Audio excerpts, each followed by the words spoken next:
Vă salut, oameni buni, și bun găsit la un nou clip. Astăzi vorbim tot despre pom, exact cum v-am obișnuit pe acest canal. Problema se pune în felul următor. În această perioadă, când frigul a dispărut, majoritatea persoanelor care vor să-și mărească efectivul de pomi plantați au început să cumpere pomi și să-i planteze. Plus, mai sunt și persoane care înlocuiesc pomișorii care nu s-au prins. Vedeți, aici vreau să ajung, adică astăzi vorbim de un top al greșelilor care îl facem fie voluntar, fie involuntar în momentul când plantăm un pom. Ce ar trebui să știe fiecare om care vrea să-și planteze un pom și vrea să aibă rezultatele așteptate, adică pomul să se prindă efectiv.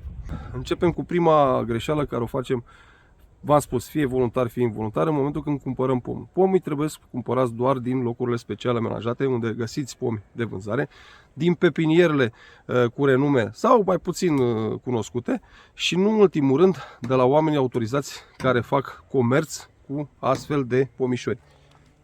Ei se găsesc de obicei ceva de genul și automat trebuie să țineți cont ca fiecare pomișor să aibă un, exact cum vă arăt eu aici, pașaport. Aici găsiți soiul pomișorului și mai multe date care arată, certifică că pomișorul a fost cumpărat de la o pepinieră autorizată. Puteți cumpăra și de pe marginea drumului, de la anumiți comercianți, dar nu este indicat pentru că plantezi gutui și o să-ți iasă zarză. Numărul 2. Locul unde plantăm pomul. Aici este foarte mult de vorbit, dar o să aleg câteva idei exact cam ce vă interesează. În primul rând, locul trebuie să se dreneze bine. Drenat înseamnă că apa să se scurgă, să se infiltreze ușor în pământ. Pentru că, exact ca și la flori, din prea multă dragoste, noi putem să distrugem pomii prin un exces de lichide. Adică îl dăm prea mult. Apa nu se duce în pământ, nu se infiltrează și rădăcinile au desferit, pomul se usucă. Și sigur, atunci ne punem întrebări, domnule, dar ce s-a întâmplat?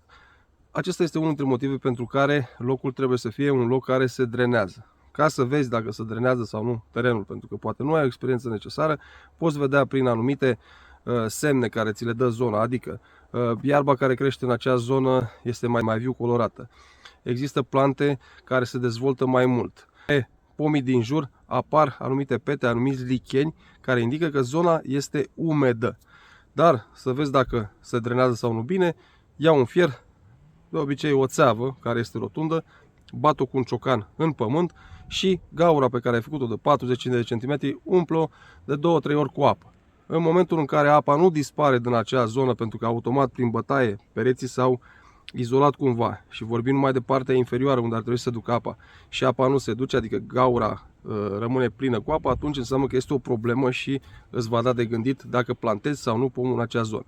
Ca o idee, în cazul în care locul nu se drenează bine și tu chiar vrei să plantezi un pom în acea zonă, folosește niște biloane, adică pomul ridică-l puțin mai sus. Faci o groapă, îl plantezi, dar faci cumva un mușuroi și el plantat deasupra mușurului ca rădăcinile să nu ajungă în zona unde este o problemă destul de gravă cu drenajul. Și atunci, ușor, ușor, pomul se acomodează zonei și se va prinde 100%.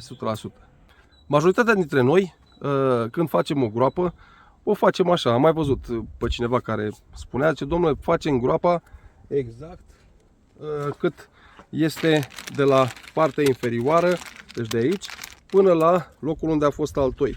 Total greșit din punctul meu de vedere, pentru că groapa trebuie să fie mare, făcută mare, un minim 50 pe 50.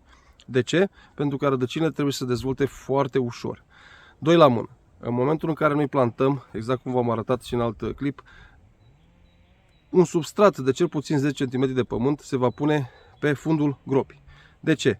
Odată pentru rădăcini să se dezvolte foarte ușor și în momentul când avem un exces de precipitații, noi făcând de groapa aia exact cât rădăcinile, automat apa va rămâne în zona unde sunt rădăcinile și ori să aibă de suferit.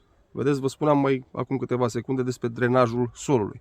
Și rădăcinile stând numai în apă, fie că udăm noi mai mult, fie că plouă mai mult, automat o să aibă de suferit și pomul se poate usca. Fiind acel pământ prepus de un 10-15 cm, apa se va duce ușor în acea zonă și rădăcinile nu vor avea de suferit. Din acest motiv, groapa se face mai mare, cu ceva timp înainte, un minim de 2 săptămâni, ca ea, în cele 2 săptămâni în care stă goală, fără pământ, să devină precum un ghiveci. Toate rădăcinile o să usuce și nu or să mai crească din pereții laterali, plus dăunătorii o să dispară din zonă și noi venim cu pământul în acea groapă, exact ca într-un ghiveci, pomul 100% se va prinde. O a treia greșeală pe care majoritatea oamenilor, nu știu, o fac, este momentul în care a cumpărat pomișorul. V-am spus, el are un certificat fitosanitar, un pașaport. Nu este acesta pașaportul, acesta este o etichetă care indică anumite sugestii, să spun, de plantare. Acesta este pașaportul.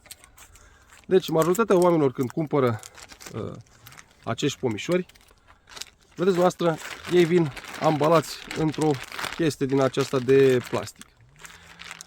Pomul a fost ținut o perioadă la vânzare, la expunere, până am venit eu să-l cumpăr. Deci, cum desfacem? Vedeți? Aici sunt rădăcinile. Rădăcinile care au fost mulcite cumva cu diferite materiale care rețin apă și care hidratează cumva rădăcinile pomișorului o perioadă destul de lungă până când noi îl cumpărăm. Priviți! Și să dăm jos acest material. Observați ce a rămas din acest pomișor. Deci are niște rădăcini. Mă rog, aici a fost puțin lovit. Deci, unde vreau să ajung? Când cumpărăm pomișorii, trebuie să fim foarte atenți în această zonă, zona unde el a fost altoit. El nu trebuie să aibă semne de lovire, nu trebuie să aibă semne de boală sau cumva, în mai multe cazuri, sunt zone care sunt fisurate. Calosarea nu a avut succes, el nu s-a reparat bine. Și aceste rădăcini pe care noi le avem, trebuie neapărat hidratate. Deci, o altă greșeală care vreau să vă spun este în momentul când cumpărăm acest pom, verificăm altoiul, altoiul, neapărat rădăcinile care sunt deshidratate. O altă greșeală, 4 dacă nu mă înșel. În momentul când noi am cumpărat pomișorul și avem aceste rădăcini, automat trebuie să ducem pomișorul să-l băgăm într-un recipient cu apă. Pentru hidratarea rădăcinilor, cel puțin 10 ore. Bine, în cărți sau în etichete pe care găsiți pomișor spune câteva ore. Eu, ca să fiu sigur, las undeva la cel puțin, nu știu, o jumătate de zi, chiar și o zi, nu deranjează pe nimeni cu nimic. Și în momentul când am luat pomișorul de la hidratat, din recipientul cu apă, aceste rădăcini trebuie neapărat fasonate. Mulți nu o fac și din acest motiv pomul nu se prinde. Fasonare. Ce înseamnă fasonare? Vedeți noastră, în aceste zone, rădăcinile au avut de suferit, adică sunt rupte, sunt pleznite, au semne că ele au fost strivite efectiv. Deci trebuie neapărat să fasonăm rădăcinile. Tăierile se vor face în părțile terminale ale tuturor rădăcinilor. Deci noi efectiv ciupim cumva din fiecare rădăcină. Și neapărat, ca să vă arăt și dumneavoastră să vedeți, tăierile nu se fac exact așa. Tăierile le facem într-un unghi. Vedeți? Deci ceva de genul. Deci tot ce înseamnă partea terminală a rădăcinilor, noi o fasonăm prin tăierea părților terminale.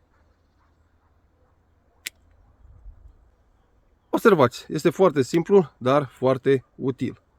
Absolut toate rădăcinile. După ce le-am fasonat, trebuie neapărat și neapărat, asta incluzând acum cea de-a 5-a greșeală, să le mocirlim. Mocirirea se face într-un recipient în care punem pământ, un pământ fertil, în care adăugăm și niște emraniță, niște gunoi de grajd putred. În acel amestec în care o să punem și apă, o să introducem acest pomișor cu partea pe care noi o plantăm. De ce? Pentru ca rădăcinile, odată mocirlite, să-și asigure suficient nutrienți pentru ca ele să fie hidratate și să se hrănească într-o perioadă undeva până la 2 săptămâni. Rădăcina acestui pom 2 săptămâni are de unde să se hrănească, până când el începe să se obișnuiască cu locul unde a fost plantat și ușor să înceapă să-și hrănească rădăcinile cu nutrienții din solul în care noi am plantat pomișorul. Bun. O altă greșeală pe care o putem face și sigur mulți am făcut-o dintre noi este momentul când am băgat pomișorul în groapa făcută, am adăugat pământ, dar nu am tasat foarte bine pământul care a venit în jurul rădăcinilor. Rădăcinile au de suferit în momentul când noi oferim posibilitatea ca în zona unde este plantat să ajungă aer. Din acest motiv trebuie jucat foarte bine pământul, adică facem noi un dans acolo în jurul lui, ca pământul să fie bine tasat în jurul tulpinei pe rădăcini. Dar, atenție, nu foarte tare, trebuie să ținem cumva cu mâna de pomul plantat, că avem toate șansele să rupem noi rădăcinile și atunci iar facem o prostie mult mai mare decât noi. Numărul 7. Am aranjat pomul, l-am plantat, acum, inevitabil, trebuie să-l fixăm cumva ca el să crească drept. Adică să nu aibă probleme în cazul vântului sau eu știu de ce nu mai trage cineva de el, să-i schimbe cumva direcția de creștere. În acest caz trebuie să folosim un tutore. Anumite clipuri o să vă exemplifice pe canalul meu ce înseamnă și tutore și mă rog cum să și plantați un pom corect. Dar tutorele acelea pe care o să vă explic cum se pune, în general lângă pomul plantat, un alt lemn pe care îl bate în pământ la bază și leagă pomul. Este total greșit. De ce? Pentru că în momentul în care noi bătem acel țăruș la baza pomului, ca el să-l susțină pe pomul plantat, avem toate șansele la fel să rupem rădăcinile. Deci atenție, tutorele nu se bate exact paralel cu pomul pentru a-l susține, ci tutorele vine ceva de genul acesta. Căutați la mine pe canal cum se pune un tutore pomilor plantați și o să vedeți exact ce trebuie făcut. Numărul 8. Am ajuns, pomul fixat, plantat, zonă bună, absolut tot ca la carte. Trebuie să vedem ce facem cu coroana. Coroana poate fi de două feluri. O coroană de tip vargă, exact cum este acel pomișor, sau o coroană preformată, ca în momentul când cumpărați dumneavoastră un pomișor, să aibă plecate anumite șarpante în coroană. Ca să fim siguri că el se va prinde, indicat este ca acest pomișor să-l formăm tip vargă, adică de aici, din punctul de altoire până undeva la 80 de cm, chiar și 1 metru, dar 1 metru lăsăm mai mult toamna, pentru că între timp, până primăvara, o porție de el se usucă și mai renunțăm din el. Deci undeva la 80 de cm sau 1 metru, noi îl rătundem. Îl tăiem în unghi, ca apa să nu stea pe capăt aici sus și să afecteze zona de unde noi am tăiat. Dacă optăm pentru o coroană preformată, cu niște viitoare șarpante pe care noi automat o să le tundem, într-adevăr câștigăm un an, 2, pentru că el deja are plecată o parte din coroană, dar riscăm ca pomul să nu se prindă. Pentru că, automat și logic, el în loc să-și hrănească și să se lupte să se prindă, el o să încerce să se ajute ramurilor să crească. Și atunci problema poate surveni unde este mai sensibilă, adică la rădăcină. Nu se prinde. Numărul 9. Am plantat pomul, totul este ok. Ce facem de aici încolo? Ca el să se prindă. Nu exagerați cu apa. Nu-i puneți foarte multă apă la rădăcină. Pământul trebuie să fie umed, nu ud. 2. Nu-l văruiți. În primii 2-3 ani nu-l văruiți. Îi faceți rău scoarței și îi faceți rău tulpinei și aveți toate șansele să se usuce. Ca o paranteză, în momentul în care îl plantați, am uitat să specific, nu exagerați cu gunoiul pe care îl puneți la rădăcină. Pentru că gunoiul trebuie să fie exact cum v-am spus, un gunoi putred, un gunoi fermentat, care să nu miroase a gunoi. Adică să fie ca un pământ. Și nu încercați să schimbați acest gunoi și să puneți, eu știu, de pasăre sau de porc. Pentru că îi va arde rădăcinile și nu se va prinde. Asta ca o paranteză. Deci, nu-l văruiți, nu-l stropiți, nu-i udați excesiv. Dacă îl stropiți, stropiți-l cu niște substanțe care să vină în ajutorul lui numai în momentul când are probleme. Și evitați pe cât posibil mișcări bruște, adică, eu știu, să nu lăsați copiii să tragă stânga-dreapta, dreapta-stânga, pentru că odată mișcat de el, la rădăcină o să formeze pe lângă tulpină o zonă unde va putea merge aerul și la fel se usucă. I-am pus de toate, l-am plantat, nu tragem de el, nu-l vopsim, nu-i facem nimic. Ce mai facem? A 10-a greșeală, care vă pot spune este și ultima, o greșeală care pur și simplu mulți dintre noi am făcut-o și o mai facem. În momentul în care noi am ales o coroană preformată, adică să aibă niște ramuri, pomul va rodi efectiv. Adică o să facă câteva fructe acolo. Noi, în entuziasmul că, domnule, avem fructe din primul an, lăsăm fructele. Credeți-mă, este cea mai mare greșeală pe care o fac mulți. Din punctul meu de vedere, în primii 2 ani, căutați să nu lăsați fructe în pom. Decât eu știu, un fruct acolo, dacă aveți neapărat nevoie sau plăcere să-l vedeți în pom, pentru că îi faceți rău pomișorului. Pomul, după ce l-ați plantat și s-a prins, și aveți primele semne că s-a prins, nu îi lăsați fructe, toți mugurii, toți lăstarii care cresc din partea de jos, îi rupeți și lăsați în dezvoltare, decât în zona unde dumneavoastră ați retezat tulpina anumite ramuri care pe viitor vor forma coroana pomului. Măcar 50% din ceea ce v-am spus eu în acest clip respectați și 100% pomișorii dumneavoastră or să fie prinși și în anii viitor o să vă bucurați și de fructe și de aspectul lor și în ultimul rând, pentru că așa scrie la carte, în viața ta măcar un pom să plantezi.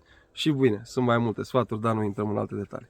Oameni buni, vă doresc numai bine și, de ce nu, spor!